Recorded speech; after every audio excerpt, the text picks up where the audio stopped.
Dalam Bapa dan Putra dan Roh Kudus. Amin.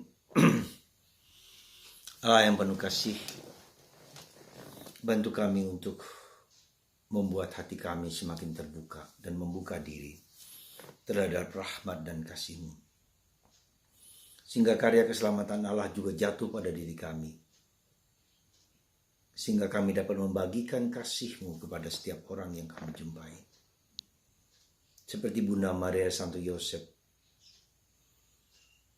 Zakaria dan Elizabeth, Yohanes Pembaptis adalah orang-orang yang terbuka kepada kehendak-Mu. Dan ia mewartakan keselamatan kepada segala bangsa. Bantu kami ya Bapa untuk memiliki iman yang sebesar mereka itu. Terpujilah nama-Mu kini dan sepanjang segala masa. Amin. Natal sudah mendekat, saudaraku terkasih, dan kita semua tahu. Hari ini kita diberi contoh antara orang yang keras kepala, tidak mau mendengarkan kehendak Tuhan, dan orang yang bersedia dipakai Tuhan untuk karya keselamatannya. Orang yang pertama adalah Raja Ahaz yang dikatakan oleh Nabi Yesaya, dia boleh minta apapun di langit, di bumi, di bawah bumi, dan sesuatu yang hampir impossible, boleh dia minta. Tetapi Raja Ahaz merasa tidak layak dan tidak pantas. Dan karena itulah maka Tuhan, karena penolakan ini maka Tuhan akan mengatakan dari seorang perempuan, seorang gadis, akan lahir seorang yang kemudian kita sebut Immanuel, Tuhan beserta kita. Ya. Karena penolakan Raja Ahaz yang keras kepala, yang merasa tidak berdaya, yang merasa berdosa, dia tidak pantas. Bahkan Tuhan menjanjikan sesuatu yang sangat luar biasa, Immanuel, yang kemudian terbukti nyata dalam diri yang dilahirkan oleh Yesus, Immanuel.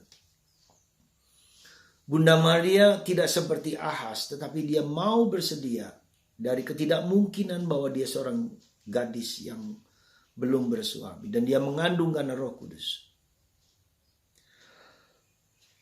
Dia bersedia, dia mau.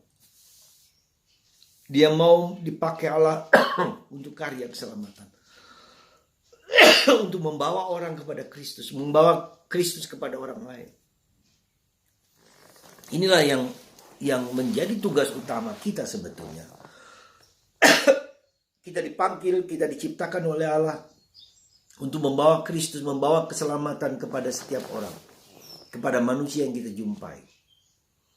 Kita adalah perpanjangan tangan Allah. Kita adalah alat Tuhan. Supaya kebaikan, supaya kemuliaan, supaya rahmat, janji-janji Tuhan itu nyata dalam diri manusia. Dan manusia ikut serta dalam karya keselamatan. Ini saya kira bagian poin penting kenapa Allah mau memakai Anda, memakai saya, memakai kita orang berdosa dan kita orang lemah. Kita perhatikan dalam Injil, dalam kitab suci, justru orang-orang yang berdosa, orang lemah, dengan rendah hati mau dipakai Tuhan untuk karya keselamatan. Dan ini saya kira yang harus kita pegang. Kita tidak pernah boleh mengatakan bahwa saya tidak pantas dan tidak layak. Seperti halnya Zakaria. Karena dia mengatakan, bagaimana aku tahu, sekali lagi, bagaimana aku tahu bahwa aku dipakai Tuhan. Aku tua, istriku tua. Karena itu malaikat Tuhan menghukum Zakaria bisu beberapa hari, ya.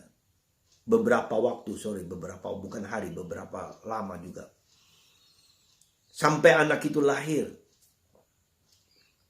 Dan seharusnya diberi nama Yohanes, tapi kemudian diberi nama lain, ya, nama keluarga, tetapi Zakaria mengatakan dia harus disebut Yohanes. Dengan menulis di tangan, karena dia tidak bisa bicara. Saudaraku yang terkasih dalam Kristus, pertanyaan saya adalah pertanyaan kita semua. Sejauh mana kita terbuka dan membuka diri untuk dipakai Tuhan bagi karya keselamatan? Sekecil apapun yang Tuhan mau minta kepada kita, ya, Tuhan mau ingin Anda dan saya berani menjawab ya kepada kehendak Tuhan. Kita selalu mengatakan siapalah aku ini, ya, dipakai Tuhan. Justru ketika kita berdosa, kita lemah, kita tidak bersandar pada kekuatan kita sendiri, tetapi kepada kekuatan Allah. Sekali lagi, kita tidak bersandar kepada kelemahan, keterbatasan kita, tetapi bersandar kepada kekuatan Allah. Apa yang kita lakukan adalah yang diinginkan bagi manusia. Karena itu saudaraku terkasih dalam Kristus, mari sekali lagi, yang datang itu bukan manusia biasa. Bahkan bukan nabi. Lebih daripada nabi. Lebih daripada Salomo. Lebih daripada tokoh-tokoh hebat seluruh dunia. Tetapi Tuhan sendiri akan datang di dalam Natal nanti untuk membarui hidup kita, membebaskan hidup kita, memberikan kekuatan kepada kita bahwa saya tidak sendirian. Dan itulah warta gembira, warta sukacita dari Natal. Tuhan datang kepada kita untuk menyelamatkan kita, untuk menebus kita, membebaskan kita. Saudara, mari kita bersukacita, bergembira. Mari kita memuji dan memuliakan Tuhan. Betapa agung, betapa besar, betapa mulianya Tuhan yang datang kepada kita manusia. Dan akhirnya kita juga mendapat tempat yang layak di sisi Tuhan. Mendapat tempat yang layak di sisi Tuhan dalam bersatuan dengan Tuhan. Selama kita hidup di dunia, ya, meskipun kita tahu bahwa Allah datang kepada orang-orang sederhana seperti Yosef, Maria, bukan orang kaya, bukan orang hebat, bukan orang yang luar biasa di mata dunia, tetapi justru yang demikian itu dipakai Tuhan asal kita sedia, kita mau. Sekali lagi, Anda dan saya, kita semua tak pernah boleh mengatakan saya berdosa, saya lemah dan tidak dipakai Tuhan. Tapi Tuhan memakai Anda, memakai kita semua. Justru dalam kelemahan, keterbatasan itulah kita bersandar kepada Tuhan. Semoga Natal ini menjadi tanda kehadiran Tuhan, tanda kehadiran Tuhan dalam hatiku, tanda kehadiran Tuhan dalam keluargaku. Dan aku dipakai untuk memberikan kasih kepada orang lain karena saya mengalami kasih itu bagi orang lain. Tuhan memberkati Anda semua. Semoga kita berani berbagi hidup, berani mewartakan Kristus kepada setiap orang dan membawa Kristus kepada setiap orang, Bapa, Putra, dan Roh Kudus. Amin.